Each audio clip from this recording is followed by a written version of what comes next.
უნდა გაკეთდეს იმისთვის, რომ პროკურატურა გამჭვირვალე და საზოგადოებისათვის სანდო სტრუქტურად ჩამოყალიბდეს.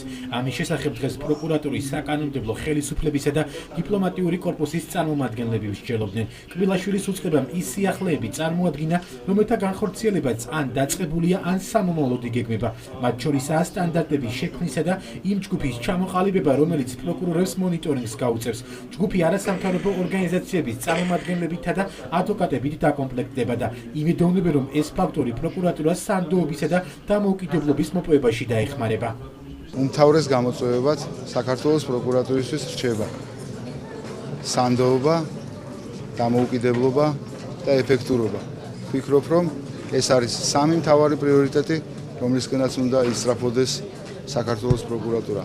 უკვე შექმნილი არის სამუშაო ჯგუფი, რომელიც დაიწყებს მუშაობას პროკურორის სტანდარტზე. ამ სტანდარტში დეტალურად იქნება გაწერილი პროკურორის კომპეტენციები, მისი ღირებულებები, მისი ქცევის ნორმები, როგორც საზოგადოებასთან ურთიერთობაში, ასევე სასამართლოში მოქცევის წესი და ცხადია, რომ აღნიშნული სტანდარტის მონიტორინგი გახორციელდება და შემდეგ დადგინდება შესაბამისობა პროკურორი რამდენად შეესაბამება აღნიშნულ სტანდარტებს. პროკურორობის მაკონტროლებელ ორგანოს შექმნის აუცილებლობაზე ისაუბრა მთავარმა პროკურორმაც.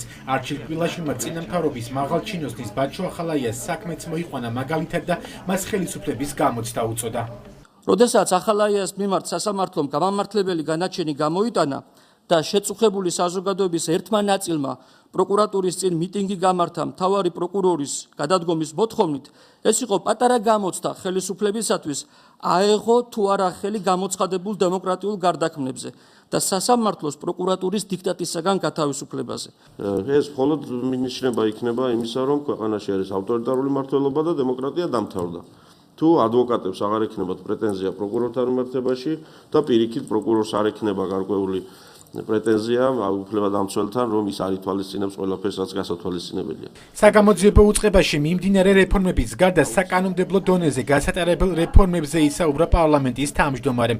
პრემიერმა კი პროკურატურის დეპოლიტიზირებაზე გაამახვილა ყურადღება და განაცხადა, რომ საზოგადოების ნდობის კუთხით პროკურატურა გაცილებით უკეთეს მდგომარეობაშია, ვიდრე ეს წინა ხელისუფლების დროს იყო. დღეს გახლავთ გაცილებით უფრო დამოუკიდებელი, ვიდრე წინა ხელისუფლების პირობებში.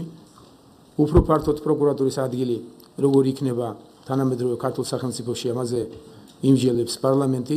თქვენ როგორც იცით, შეიქმნა ფართო საკონსტიტუციო კომისია და მის ფარგლებში და პარლამენტის დონეზე თქვენი მონაწილეობით ჩვენ უნდა ვნახოთ პროკურატურის ღირსეული ადგილი საქართველოს სახელმწიფოში. ჩვენ მზად ვართ ვიმუშაოთ ისე, როგორც არაერთი დღე და ღამე გაათენეს პარლამენტის წევრებმა იმ კონკრეტულ კანონპროექტებზე მუშაობისას, რომელიც პროკურატურასაც ეხებოდა და საერთოდ სისტემას ეხებოდა. მოქმედი სისხლის სამართლის კოდექსი საჭიროებს განახლებას, საჭიროებს რომ იყოს ზუსტად იმ თანამედროვე გამოწვევებისა და პრიორიტეტების ადეკვატური. ერთი წლის თავზე შევძლებთ წარმოვადგინოთ ახალი სისხლის სამართლის კოდექსი.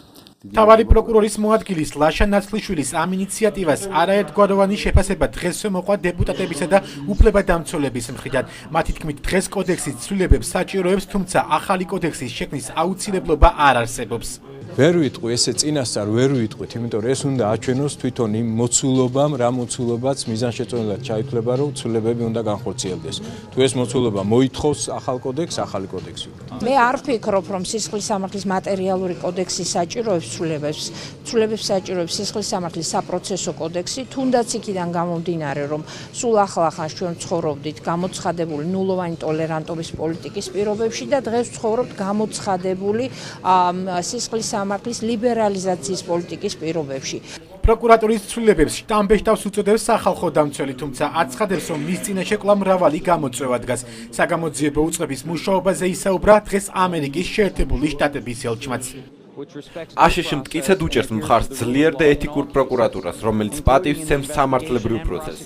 ასევე სრულიად იცავს კანონის უზენოესობას ყველა შემთხვევასთან მიმართებაში, მათ შორის მთავრობის ყოფილი ოფიციალური პირების გამოძიებასთან მიმართებაში და მათთვის ბრალდების წაყენების დროსაც.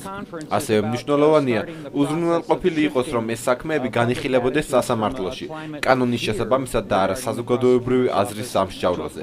აშშ და ევროკავშირის სხვა პარტნიორებთან ერთად მოხარულები პასუხისმგებლები არიან, რომ აქვთ შესაძლებლობა პროკურატურას შესთავაზონ პროგრამები, რომლებიც მხარს დაუჭერს პროკურატურის პროფესიონალიზმის ამაღლებას. ვიმედოვნებ, რომ ეს თანამშრომლობა მომავალში გაგრძელდება. ცვლილებები არის მართლაც შთამბეჭდავი, პროკურატურა რეალურად იცვლება და ეს არის ფაქტი, რომელიც მე ვფიქრობ არის აღსანიშნავი. თავარი გამოწვევა მაინც ვფიქრობ პროკურატურისთვის არის ის, თუ როგორ მოახერხებს 18,000 თუ უფრო მეტი საჩივრის განხილვას. ამიტომაც მე ვფიქრობ არის მნიშვნელოვანი მოხდეს პარალელურ რეჟიმში იგივე მართლმსაჯულების ხარვეზის დამდგენი კომისიის შექმნა ან სხვა სტრუქტურების შექმნა, რომელიც პროკურატურას გაუადვილებს ამდენი საჩივრის განხილვას. ერთი წლის მუშაობის შედეგების შეჯამებისა და სამომავლო გეგმებზე საუბრის შემდეგ დღეს მხარეები შეთანხმდნენ, რომ სამუშაო პროკურატურას კვლავ ბევრი რჩება და ამ კუთხით სამოქალაქო საზოგადოების ჩართულობა აუცილებელია.